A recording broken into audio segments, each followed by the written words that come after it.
오늘부터 데살로니가 전서 강해 설교를 시작합니다. 데살로니가 교회에 보내진 이 편지를 우리가 이해하려면 데살로니가 교회가 먼저 어떤 교회인지를 알아야겠죠. 우리가 먼저 읽었던 사도행전 17장이 이 데살로니가 교회가 어떻게 개척이 되었는지를 설명해 주는 본문이라고 할 수가 있습니다. 데살로니가 교회는요, 바울과 실라와 디모데 그리고 누가 이 네 사람을 통해서 개척이 된 교회이고요. 데살로니가는 마세도니아에 속한 도시입니다. 미국으로 치면 조지아 스테이트에 여러 시티가 있는 것처럼 마게도냐라는 그 지역에 있는 한 도시가 데살로니가라는 도시입니다. 바울이 아시아로 가려고 했을 때 성령께서 아시아로 가지 못하게 막으시고 마게도냐 환상을 보죠. 그 환상 속에 이리 건너와서 우리를 도우라 이 말을 듣고 향한 장소가 바로 이 마게도냐 지역입니다. 그래서 이 마게도냐에는 빌립보, 데살로니가, 에베소와 같은 도시가 있습니다. 우리가 가지고 있는 성경 중에 빌립보서, 데살로니가 전후서, 에베소서가 바로 이 마게도냐 지방에 속한 교회들에게 보내진 편지들입니다. 자, 이 세 교회 중에서 데살로니가 교회에는 한 가지 중요한 특징이 있어요. 그것이 무엇이냐면 이 교회는 나이가 아주 젊은 교회였습니다. 데살로니가 교회가 몇 살이었을지 다음 설명을 한번 들으시면서 집중하시면서 한번 추정해 보시기 바랍니다. 데살로니가 전서, 오늘 우리가 읽었던 이 데살로니가 전서는 AD 50년 말이나 51년 말쯤에, 그러니까 50년 12월이나 51년 11월 12월쯤에 바울이 고린도라는 도시에서 쓴 편지입니다. 자, 그런데 바울이 2차 전도 여행을 하면서 빌립보에 먼저 들리고 그리고 데살로니가를 지나면서 교회를 개척했어요. 빌립보를 먼저 찍고 데살로니가를 들렸습니다. 근데 빌립보에 들렸던 시기가 AD 50년 초로 추정이 되고 있어요. 그러면 데살로니가 교회가 몇 살일까요? 아주 적게 잡으면 아직 한 살이 안 된 교회이죠. 조금 많이 잡으면 한 살을 지나서 2살에 가까워지는 저희 교회 같은 나이를 가진 교회라고 할 수가 있을 것입니다. 자, 그리고 또 다른 특징이 있는데요. 바울의 전도팀이 데살로니가라는 지역에 머물렀던 시간이 아주 짧았어요. 아주 짧았어요. 에베소에서는 3년 동안 있었는데요. 이 데살로니가에는 아주 짧은 시간을 보냈습니다. 사도행전 우리가 방금 읽었던 17장 2절에 보면 바울이 새 안식일에 성경을 가지고 강론했다 이렇게 기록되어 있습니다. 이 말은 바울이 3주 동안 설교했다는 거예요. 3주만 스테이하고 있다가 유대인들이 소동을 일으키면서 바울의 전도팀이 베레아라는 곳으로 피신하게 되었습니다. 자, 이것을 종합해 보면 데살로니가 교회가 몇 살이에요? 1살 또는 2살 아직 안 된 교회이죠. 그리고 바울이 그들과 함께 보낸 시간이 얼마나 오래됐어요? 3주밖에 되지 않았어요.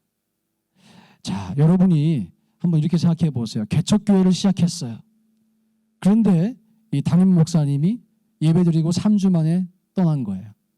그럼 어떻게 될까요? 교회 문 닫아야겠죠. 그게 우리가 생각하는 자연스러운 결과일 것입니다. 아마 바울도 그런 염려가 조금 있었던 것 같아요. 그래서 바울이 데살로니가에서 추방을 당하고 이제 베레아를 가고 베레아를 찍고 요즘 도시로 아테네라는 곳에 갑니다. 그 아테네에 있을 때 바울의 아들과 같은 디모데를 데살로니가에 보냈어요. 디모데야 가서 그 성도들이 지금 어떻게 지내고 있는지 한번 좀 살펴보고 와라. 그때는 카톡이 없었기 때문에 연락이 쉽지가 않잖아요. 그러니까 네가 한번 가서 한번 체크를 한번 하고 와. 그런 염려하는 마음이 있었던 것 같습니다. 그렇게 마음이 졸이고 또 염려하며 기다리던 바울에게 디모데가 돌아와서 한 가지 소식을 전해주었는데 그 소식은 정말 놀라운 소식이었어요. 이 데살로니가 성도들이 믿음을 지키고 있을 뿐만 아니라 그들의 신앙생활이 마게도냐 지역의 모든 믿는 사람들의 모범이 될 만큼 훌륭했다. 이런 소식을 들고 왔습니다. 목사님이 3주 만에 떠났는데 그 교회가 조지아에서 아주 유명한 교회가 된 거예요. 지금 이런 상황이 일어난 것입니다. 이번 강해 설교의 주제가 나이는 숫자에 불과하다. 다들 보셨죠? 홍보하신 것, 드린 것. 보통 이 말은 연세가 좀 있어도 마음이 청춘이면 괜찮아. 이렇게 우리가 이해를 합니다. 근데 오늘은 좀 정반대로 접근해 보고 싶어요. 한 살도 안 된 데살로니가 교회와 그 성도들에게 교회의 나이가 중요하지 않았습니다. 신앙의 나이가 중요하지 않았어요. 그들에게 나이는 숫자에 불과했던 거예요. 바울에게 3주밖에 가르침을 받지 못했고 창립된 지 1년 안팎의 교회이지만 그들은 모든 믿는 자의 모범이 되었습니다. 어떤 분들은 이렇게 생각하실지 모르겠어요.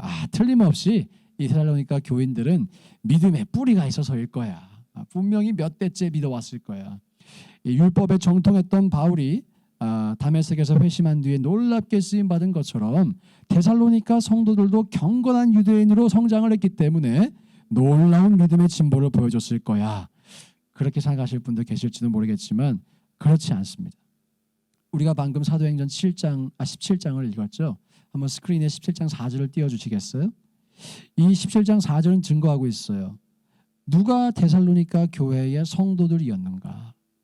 데살로니가 교인들의 대부분이 이방인이었다라고 오늘 누가는 증거하고 있어요. 또 이방인들 중에서도 여성들이었음을 증거하고 있어요. 이 말은 믿음의 뿌리가 없어도 신앙생활을 오래 하지 않으셔도 그리고 사도 바울과 같은 사람에게 장시간 사사를 받지 못해도 놀라운 믿음의 사람이 될 수가 있다는 것입니다. 놀랍지 않으세요? 저는 너무 놀랍더라고요. 데살로니가 교회를 볼 때마다 참 놀랍다 그런 생각이 들어요. 그렇다면 우리에게 중요한 질문이 하나 남아 있겠죠. How? 어떻게? 그렇죠? 도대체 어떻게 데살로니가 성도들은 그런 믿음의 사람들이 될 수가 있었을까? 그런 질문이 우리에게 있을 것입니다. 오래 믿은 것도 아니고 사도 바울에게 오랫동안 과외를 받은 것도 아니고 믿음의 뿌리가 있는 것도 아닌데 그러면 도대체 비결이 무엇일까? 이런 질문이 있으시죠. 정답을 미리 말씀드리겠습니다. 데살로니가 교인들은요. 제대로 믿었어요. 어려우세요? 쉽죠? 데살로니가 교인들은 제대로 믿었어요. 제대로 믿었어요.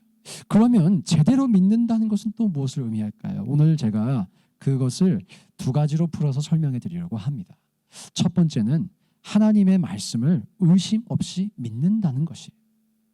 제대로 믿는다는 것은 하나님의 말씀을 의심 없이 믿는다는 것입니다. 또 둘째로 제대로 믿는다는 것은 그렇게 믿는 대로 산다는 것을 의미해요. 어렵지 않죠? 하나님의 말씀을 의심 없이 믿고요. 그리고 믿는 대로 사는 것입니다. 다 알고 계시죠? 너무 시시하세요? 다음 주에 설교를 부탁드립니다. 여러분 제가 오늘 설교 통해서 이 두 가지 의미를 좀 깊이 있게 살펴보기를 원해요. 그래서 저와 여러분도 제대로 믿기 원합니다. 나이가 적으시든 많으시든 우리가 제대로 된 교회, 제대로 된 성도가 될 수 있기를 주의 이름으로 축원드립니다. 먼저 하나님의 말씀을 의심 없이 믿는다. 이 의미부터 한번 살펴보기 원합니다. 다 함께 데살로니가전서 1장 5절과 6절 말씀을 합독해 보겠습니다. 시작. 이는 우리 복음이 너희에게 말로만 이른 것이 아니라 또한 능력과 성령과 큰 확신으로 된 것임이라. 우리가 너희 가운데서 너희를 위하여 어떤 사람이 된 것은 너희가 아는 바와 같으니라. 또 너희는 많은 환난 가운데서 성령의 기쁨으로 말씀을 받아 우리와 주를 본받은 자가 되었으니. 그대로 띄워주시고요. 5절을 보면 목회자와 성도의 역할을 함께 강조하고 있어요. 바울이 이렇게 고백하죠. 우리가 누굴까요? 바울과 디모데와 실라와 누가가 개척을 할 때 우리가 너희 가운데서 너희를 위하여 어떤 사람이 된 것은 너희가 알고 있지. 그 말을 하고 있어요. 사도행전은 데살로니가 교회가 개척이 될 때 이 바울의 전도팀이 얼마나 큰 고통과 박해를 받았는지를 보여주고 있어요. 지금 그러니까 바울이 복음을 전하기 위해서 진심으로 전심으로 노력했다는 것을 너희도 알고 있지. 그 말을 하고 있는 거예요.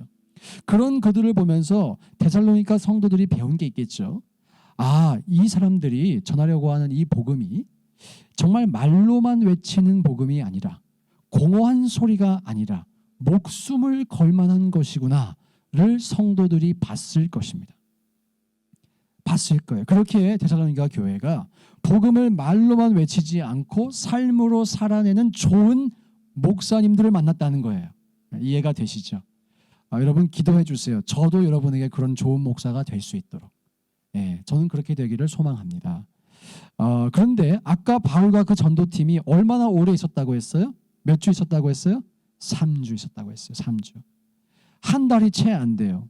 아무리 좋은 목회자가 있어도, 아무리 그 팀이 훌륭해도, 그들에게 좋은 영향을 받았다고 해도 한 달이 안 되는 시간 동안 얼마나 많이 영향 받았겠어요.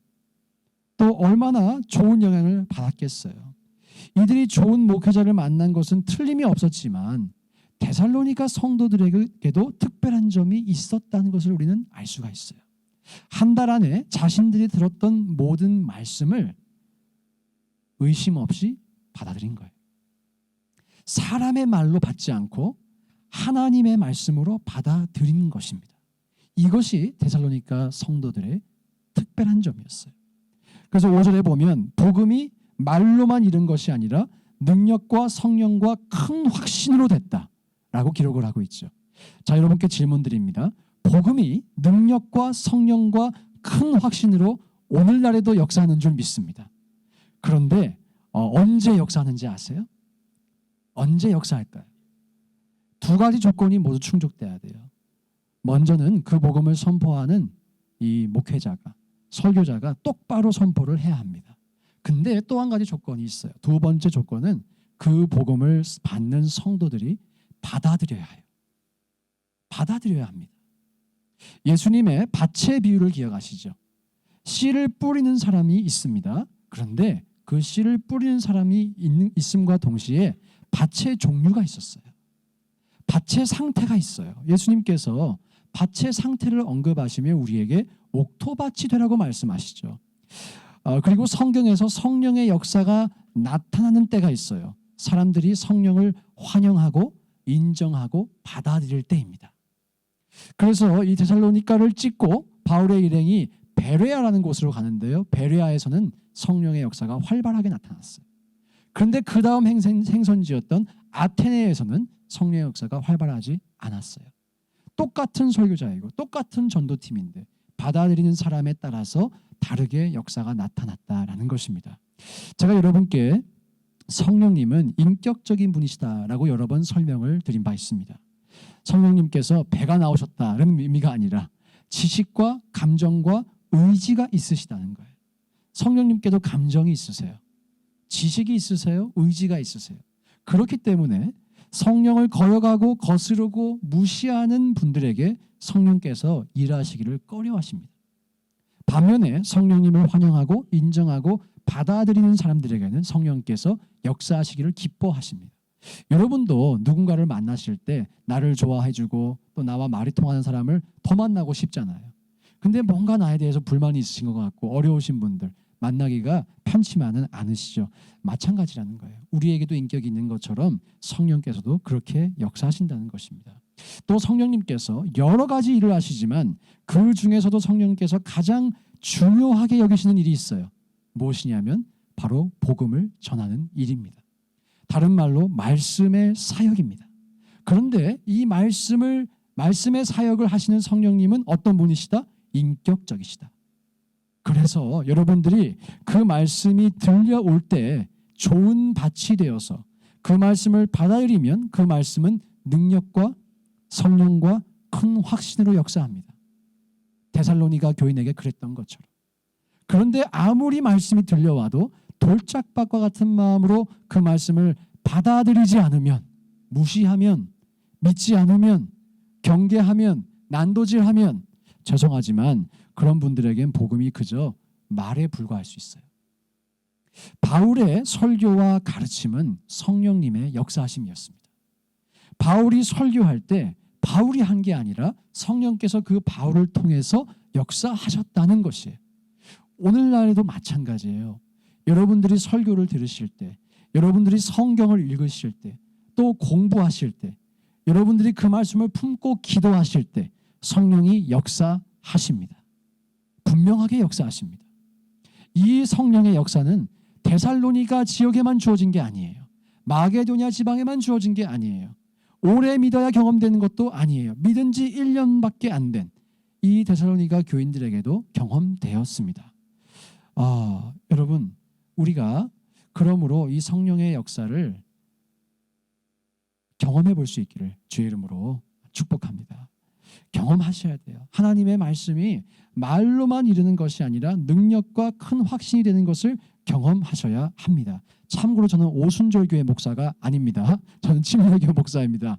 그래서 성령의 역사를 경험하라 그러면 이렇게 오순절 스타일로 하자는 그런 의미는 또 아니에요. 오해하시지 마시고, 예를 들어서 제가 지난주에 새 일을 행하실 하나님을 기대하자고 말씀을 드렸죠. 저는 여러분 모두가 그 말씀을 여러분 개인을 향한 말씀으로 받아들이셨기를 간절히 소망합니다. 그래서 정말 내 삶에 새 일을 행하실 하나님을 기대하고 계시기를 축복합니다. 지금 그 기대를 가지고 계시죠? 할렐루야, 표정에서 느껴질 수 있어요. 가지고 계셔야 돼요. 그런데 누군가는 이렇게 생각하실지도 몰라요. 아유, 이 말씀 내가 신앙생활 10년 하면서 얼마나 많이 들었는데, 얼마나 많이 들었는데 목사님이 힘줘서 설교하고 통성으로 뜨겁게 기도해도 새 일이 안 일어나던데? 지금까지 안 일어났으면 앞으로도 안 일어나는 거지. 귀납적 사고를 해야지. 여러분, 그렇게 생각하시면 정말 새로운 일이 안 일어나요. 정말 안 일어나요. 어떤 인생의 큰 변화나 성장의 기회가 찾아와서 기다리고만 있어요. 성령님은 인격적이시기 때문입니다. 여러분들이 그 말씀을 받아들이실 때, 그러나 바로 그때 하나님의 새 일이 일어나게 될 것이에요. 우리가 그러므로 믿음을 갖기를 소망합니다. 우리 돌짝밭이 되면 안 돼요. 돌짝밭 되어서 성령의 역사에서 제외되면 안 돼요. 우리 모두가 옥토밭이 되어서 여러분에게 뿌려지는 말씀마다 열매가 나는 역사가 있으시기를 주의 이름으로 축복합니다. 여러분이 말씀을 믿기 위해서 구체적으로 실천해야 될 것이 있는데요. 그것을 또 말씀드릴게요. 바로 순수하고 단순하게 믿는 거예요.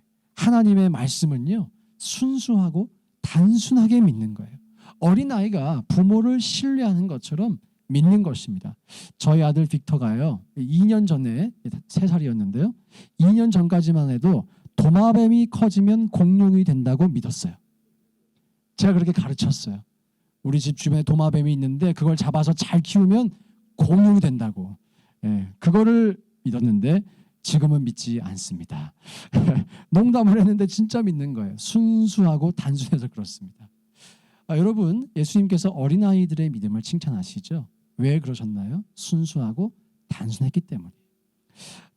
저와 여러분이 신앙생활의 연수가 길어질수록 순수함과 단순함을 지키시는 분도 계시지만 잃어버릴 위험도 있는 것 같아요. 그럴 위험도 있는 것 같아요. 데살로니가 성도들은 어쩌면 이제 막 신앙생활을 시작했기 때문에 이런 순수함과 단순함으로 복음을 온전히 받아들였을 수 있다고 생각합니다. 그리고 여러분도 마찬가지로 처음 예수님을 믿을 때는 분명히 틀림없이 그런 마음이 다들 있으셨을 것이에요. 사랑하는 여러분, 그때의 그 순수함 반드시 회복하시길 소망합니다. 지금 그 순수함을 가지고 계신 분들, 처음 마음 끝까지 가시기를 축복합니다. 그래서 소주 이름도 있더군요. 처음처럼. 처음처럼 끝까지 하시기를 소망해요. 신앙생활은 순수함이 끝까지 필요한 거예요. 주님 앞에 서기 그 전까지 필요한 것이에요. 한번 생각해 보세요. 순수하고 단순하게 받아들인다.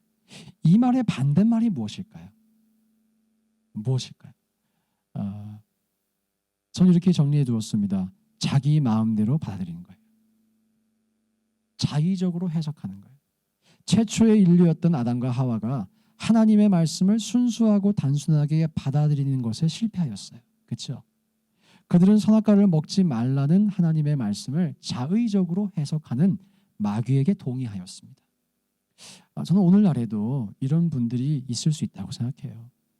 이 말씀은 이렇게 해석해야 돼, 저렇게 해석해야 돼 라고 말하거나, 하나님 말씀이 들려올 때 이건 내가 지금 실천할 수 없어, 내가 소화하기엔 너무 벅차다고, 그렇게 내가 소화해야 할 것도 스스로 결정하는 분들이 있을 수 있다고 생각해요. 여러분, 이렇게 자의적으로 해석하면요, 절대로 신앙이 성장하지 않습니다. 자의적으로 해석하는 사람이 되지 마시고요, 순수하고 단순하게 믿을 수 있기를 주의 이름으로 축복합니다. 우리가 오늘 여기서 왜 예배하고 있어요? 성경이 하라고 하니까 합니다. 예, 단순하게 생각하면 왜라고 질문하지 않습니다. 왜 우리가 전도해야 됩니까? 예수님께서 말씀하셨기 때문입니다. 왜 우리가 헌금 생활 하나요? 왜 우리가 원수까지 사랑해야 되나요? 예수님이 말씀하시니까 하는 것이에요. 성경이 가르치는 것을 우리가 순수하고 단순하게 받아들이려고 한번 해보시기 바라요. 그렇게 해보시면요, 내가 나아가야 할 방향이 명확해져요. 해야 할 일이 명확해져요. 삶이 복잡스럽지 않습니다. 그렇게 살면 그리고 여러분의 신앙생활 가운데 정말 순수한 성령의 역사가 나타날 것이에요. 순수하게 믿으면 순수한 성령의 역사가 나타납니다. 꼭 기억하세요. 복잡한 여러분의 삶이 정돈되기 시작할 것입니다. 우리 교회 야구 팬들도 계시죠. 제가 맨날 축구 이야기만 해서 죄송합니다. 오늘 야구 얘기 조금만 할게요. 한국의 야구가 세계적인 수준이 된 이유가 있어요. 그 이유를 아십니까? 시설 좋아서도 아니고 외국 감독이 있어서도 아닙니다. 한국 야구가 세계적인 수준이 된 까닭이 단순 반복이래요. 단순 반복, 스파르타식의 단순 반복. 던지고 잡고 치고. 얼마나 시킵니까? 한국 이 축구 선수들이, 아니 야구 선수들이 죄송합니다. 단순 반복이 만들어낸 이 머슬 메모리가 메이저리그 와서도 먹히는 거예요. 말콤 글래드웰이라는 사람이 쓴 아웃라이어라는 책이 있는데요. 저자가 이 책에서 소위 말하는 1만 시간의 법칙을 소개해요. 1만 시간. 탁월한 사람들, 즉 outlier, statistically 통계적으로 outliер가 뭐냐면 이 평균을 많이 벗어나는 사람들이에요. 범상치 않은 사람들입니다. 그 사람들의 삶 속에는 반복을 하며 축적된 1만 시간이 있더라. 경험치가 있더라. 그 경험치가 쌓이면 다른 사람들과는 비교할 수 없는 결과를 만들어내더라. 한국 야구에 이 1만 시간이 있는 것입니다. 여러분, 우리가 신앙생활을 하는 사람으로서 우리도 이 1만 시간 있어야 하지 않을까요? 1만 시간 사랑해야 하지 않겠습니까? 1만 시간 기도해야 하지 않겠습니까? 아멘 좀 해주세요. 1만 시간 전도해야 하지 않겠습니까? 누가 그렇게 할 수 있냐는 거예요. 누가? 사실 100시간도 힘들거든요. 100시간도 힘들어요. 순수하고 단순하게 받아들이는 분만이 하실 수 있을 것이에요. 묵직하게 끝까지 할 수 있을 거예요. 오늘 저와 여러분이 하나님의 말씀을 어떠한 필터도 없이 순수하게 받아들일 수 있기를 축복합니다. 하나님이 사랑하라고 말씀하시니까 사랑하는 거예요. 전도하라고 하시니까 전도하는 거예요. 그 이외에 주님께서 뭐라고 말씀하셔도 아멘이라고 순종하면서 주님께 놀랍게 쓰임 받으시기를 주님의 이름으로 축복합니다. 자, 이렇게 제대로 믿는다라는 말씀의 첫 번째 의미가 하나님의 말씀을 순수하게 믿는 것이라면요, 제대로 믿는다의 두 번째 의미는 믿는 대로 사는 거예요. 믿는 대로 사는 거. 오늘 본문 2절과 3절 말씀 다 함께 읽어보겠습니다. 시작. 우리가 너희 모두로 말미암아 항상 하나님께 감사하며 기도할 때 너희를 기억함은 너희의 믿음의 역사와 사랑의 수고와 우리 주 예수 그리스도에 대한 소망의 인내를 우리 하나님 아버지 앞에서 끊임없이 기억함이니. 2절에서 사도 바울이 고백합니다. 우리가 항상 하나님께 감사한다. 아까도 말씀드린 것처럼 여기서 우리란 함께 교회를 개척했던 실라와 디모데, 또 누가를 의미하겠죠. 이 세 사람이 항상 이 교회를 생각할 때마다 감사하다. 감사하니까 기도할 때마다 축복이 나오는 거예요. 중보가 나오는 거예요. 감사하니까 더 기억이 나고, 그리고 그 3절에 그들이 감사하고 있는 이유가 나옵니다. 한번 이 3절 말씀을 자세히 살펴볼까요? 무엇이 있냐면 그들에게 믿음의 역사가 있고 사랑의 수고가 있고 또 우리 주 예수 그리스도에 대한 소망의 인내가 있어요. 믿음의 역사, 사랑의 수고, 소망의 인내가 있어요. 여러분, 여기서 뭐가 발견되지 않으세요? 믿음, 소망, 사랑이 발견되죠. 데살로니가 성도들이 믿는 대로 사니까 1년도 안 돼서 열매가 맺히기 시작했어요. 그것이 무슨 열매입니까? 믿음, 소망, 사랑이라는 열매였어요. 고린도전서 13장 13절에서도 말씀하죠. 그런즉 믿음, 소망, 사랑 이 세 가지는 항상 있을 것인데 그 중에 제일은 사랑이라. 우리는 종종 그 중에 제일은 사랑이라는 것을 더 잘 기억합니다. 근데 그 앞에 항상 있을 것인데 그것이 무슨 의미일까요? 또 오늘 데살로니가전서의 말씀을 우리가 종합해 보면 항상 있을 것이다. 그 말씀이 무슨 말일까요?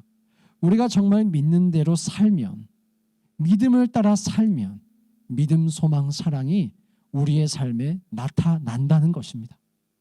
여러분의 신앙을 점검하는 기준, 믿음과 소망과 사랑이 있으십니까?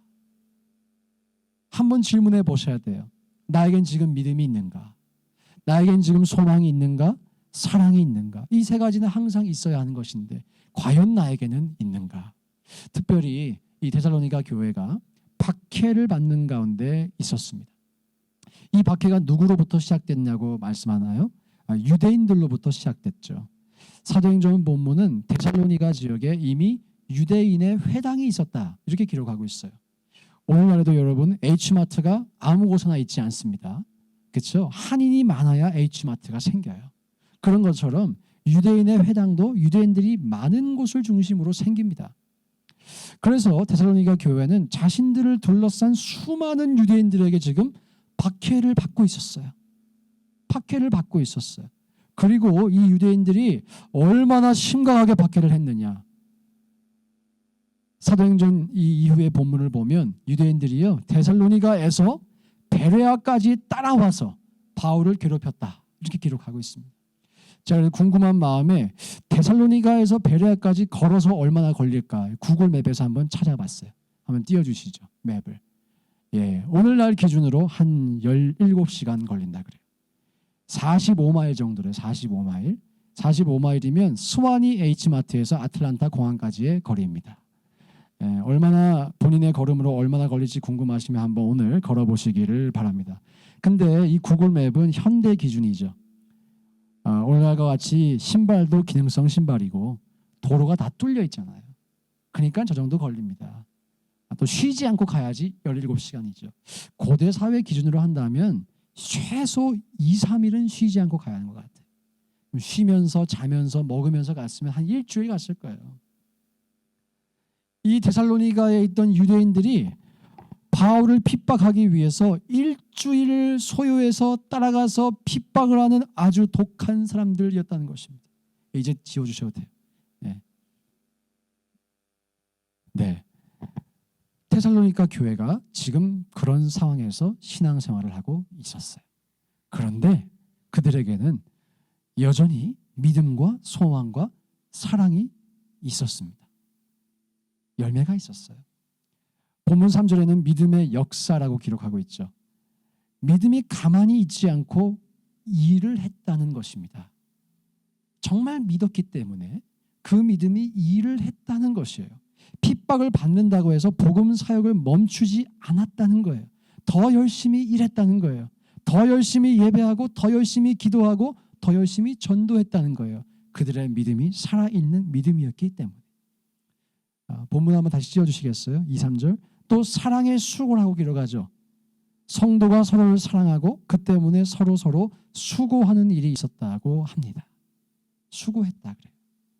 그렇게 서로를 뜨겁게 사랑하니까 교회 밖에 아무리 핍박의 찬바람이 불어도 교회 안은 따뜻한 거예요. 그러면 그 교회를 떠날 수 있겠습니까? 더 열심히 세워갔겠죠. 마지막으로 소망의 인내라고 하죠. 핍박과 환난 가운데서도 인내하면서 여전히 마음속에 소망이 있는 거예요. 꿈이 있는 거예요. 위축되지 않는 거예요. 비전이 있는 거예요. 여러분, 우리의 인생에 정말 필요한 것은 돈도 아니고 백도 아니고 소망과 비전입니다. 저는 지금까지 돈과 백이 없어서 망한 인생은 한 번도 보지 못했어요. 그런데 비전과 꿈이 없으면 움츠러들더군요. 아무리 큰 고난이 있어도 더 큰 소망이 있으면 고난이 작아 보이는 것이죠. 사랑하는 여러분, 저는 오늘 우리 모두에게 이런 믿음과 소망과 사랑이 있기를 주의 이름으로 축원드립니다. 언제 그것이 생기냐고요? 믿는 대로 살 때. 우리는 이렇게 능력 있는 삶을 살도록 부르심을 받은 영광스러운 주님의 자녀인 줄 믿습니다. 이 사도 바울로부터 한 달밖에 배우지 못한 교회, 신앙생활 한 연수가 1년 남짓한 교회도 이렇게 살아갈 수가 있었다는 거예요. 그러면 이 자리에 있는 우리가 왜 못하겠어요? 그렇게 살지 못할 이유가 없어요. 믿음, 소망, 사랑을 갖지 못할 이유가 없습니다. 또 이 모든 것이 어디에서 출발한다고 말씀을 드렸나요? 1번, 말씀을 받아들이는 것입니다. 오늘 설교를 한 줄로 요약해드리면 이렇게 될 것 같아요. 받아들이면 믿어지고 믿어지면 사라집니다. 받아들이면 믿어지고요, 믿어지면 사라져요. 이것이 믿음의 원리입니다. 여러분이 살아내지지 않는 이유가 있으면 사실 믿지 않기 때문이에요. 믿지 않는 이유, 믿어지지 않는 이유, 받아들이지 않기 때문이에요. 하지만 반대로 받아들이면 믿어지고요, 믿어지면 사라집니다. 그래서 우리는 스스로에게 정직하게 질문해 봐야 돼요. 나는 말씀을 받아들이는 사람인가? 튕겨내는 사람인가? 여러분이 성경을 읽으실 때, 설교 들으실 때 단순하고 순수하게 받아들이시는지, 아니면 내 마음속에 수많은 필터가 있어서 이렇게 해석하고 평가하고 판단하고 계시지는 않으신지, 그리고 나아가서 여러분의 삶에는 믿음과 소망과 사랑이라고 하는 열매가 있으신지, 오늘 우리가 스스로에게 질문해 보며 우리의 영적인 상태를 확인해 볼 수 있기를 소망합니다. 그리고 사랑하는 여러분, 받아들이세요. 그리고 믿으세요. 그래서 믿는 대로 살아갈 수 있기를 주님의 이름으로 축복합니다. 만약에 여러분이 오늘 설교를 들으시면서 내가 지금까지 받아들인 것 같지 않아, 나는 왜 이렇게 설교를 들을 때 딴 생각을 많이 할까, 나는 왜 이렇게 필터가 많을까, 그렇게 생각이 드셔도요, 괜찮아요. 다시 시작하면 됩니다. 낙심할 필요가 없습니다. 데살로니가 교회가 우리에게 주는 소망이 있어요. 1년 만에 이렇게 될 수 있다. 그렇죠? 다시 시작하면, 제대로 믿으면 데살로니가 교회처럼 우리도 1년 안 돼요, 믿음과 소망과 사랑의 열매가 나타나게 될 것입니다. 찬양팀 나와주시고요. 사랑하는 여러분, 나이가 숫자에 불과해요. 여러분이 원래 알고 계시던 것처럼 아무리 나이가 많아도 내 마음이 청춘이면 여러분은 청춘이세요. 또 아무리 우리가 나이가 적어도, 신앙의 연수가 적어도 제대로 믿으면 능력 있는 삶을 살아갈 수가 있습니다. 그래서 우리가 진짜 믿는 사람 됐으면 좋겠어요. 그리고 될 것 같아요. 우리 교회는 소망이 있어요. 다들 순수하시기 때문에.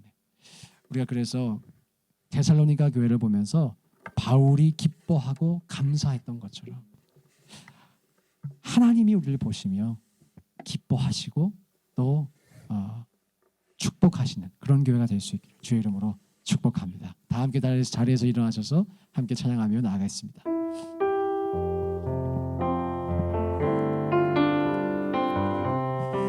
함께 고백합니다. 주님 말씀하시며, 주님 말씀하시며 내가 나아가리라.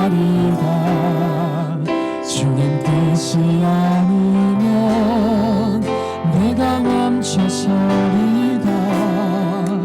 나의 가고 서는 곳 주님 뜻이 있으니 오 주님 나를 이끌. 다시 한번 고백합니다. 주님 말씀하시며, 주님 말씀하시며 내가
일하소서. 주님 나라와 그 뜻을 위하여 오 주님 나를 이끄소서. 눈을 감고 제 말씀을 들어주시기 바랍니다. 이 말씀은, 이 찬양은 광야 생활을 하던 그 이스라엘 백성들에게 적용이 되는 찬양일 것입니다. 여러분, 그 이스라엘 백성들이 받았던 훈련을 기억하시죠?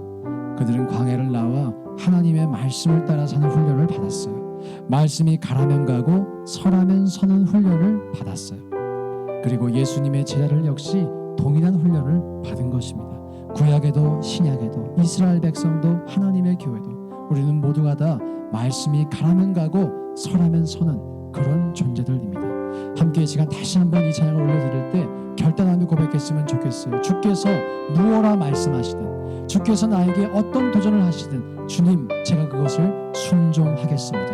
아멘으로 받겠습니다.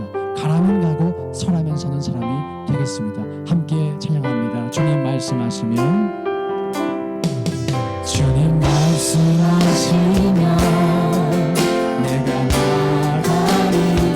주님 뜻이 아니면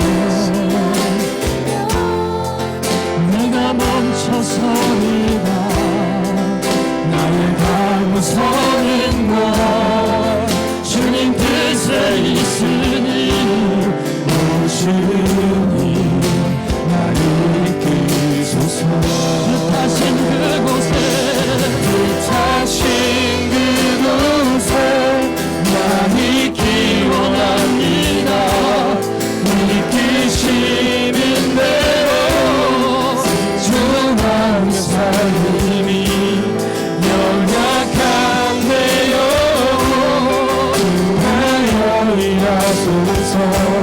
주님 나라와 그 뜻을 위하여 뜻하신 그곳에 나 있기 원합니다. 이끄시는 대로 순종하며 살림이 연약한 내 영혼 구하여 일하소서. 주님 나라와 그 뜻을 위하여 뜻하신 이곳에 나 있기 원합니다. 이끄시는 대로 순종하며 살림이 연약한 내 영혼 통하여 일하소서. 주님 나라와 그 뜻을